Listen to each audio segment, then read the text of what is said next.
فضالہ بن دینار کا بیان ہے کہ میں محمد بن واسع کی سکرات کے وقت موجود تھا۔ آپ اچانک فرمانے لگے، اے میرے رب کے ملائکہ، آؤ، ہر طرح کی طاقت اور قوت اللہ ہی کی طرف سے ہے۔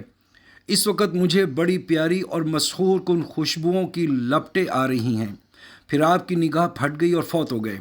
جبکہ اس بارے میں بے شمار آثار ہیں، لیکن سب سے زیادہ بلیغ و مؤثر اور جامع یہ آیت ہے، فلولا اذا بلغت الحلقوم۔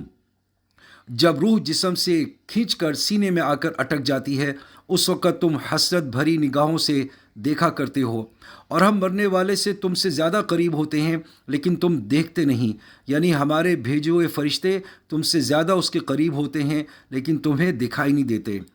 یہ دنیا کی آخری گھڑی ہے اور عالم برزخ کی پہلی گھڑی آنے والی ہے، اس وجہ سے کہ مرنے والے سے پردے اٹھا دیے جاتے ہیں۔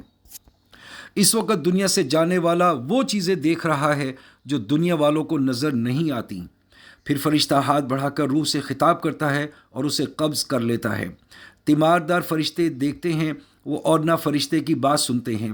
پھر جسم روح سے نکل جاتی ہے اور سورج کی کرنوں کی طرح سے نور کی کرنیں اور مشک سے زیادہ مست کرنے والی خوشبوؤں کی لپٹیں نکلنے لگتی ہیں۔ موجود رہنے والے نور کی کرنیں دیکھتے ہیں اور نہ انہیں خوشبوؤں کی لپٹیں آتی ہیں۔ پھر ملائکہ کی جھرمٹ میں روح آسمان پر چڑھتی ہے، مگر کوئی ملائکہ کو نہیں دیکھ پاتا۔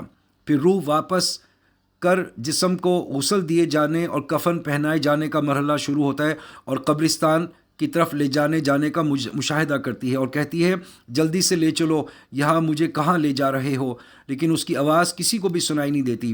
پھر جب لاش قبر میں رکھ کر اس پر مٹی ڈال کر قبر بنا دی جاتی ہے تو یہ مٹی کا ڈھیر فرشتوں کو میت کے پاس آنے سے نہیں روک سکتا، بلکہ اگر چٹان تراش کر اس میں لاش رکھ کر اس میں سیسا پلا کر سر بمہر کر دی جائے تو فرشتے پھر بھی لاش تک پہنچ جائیں گے، کیونکہ اجسام کثیفہ سے ارواح لطیفہ آسانی سے پار ہو جاتے ہیں۔ فرشتے ان سے تو جن بھی پار ہو جاتے ہیں، لیکن جیسے پرندے ہوا میں اڑتے پھرتے ہیں، اسی طرح سے فرشتے اجسام کثیفہ میں تیرتے پھرتے ہیں۔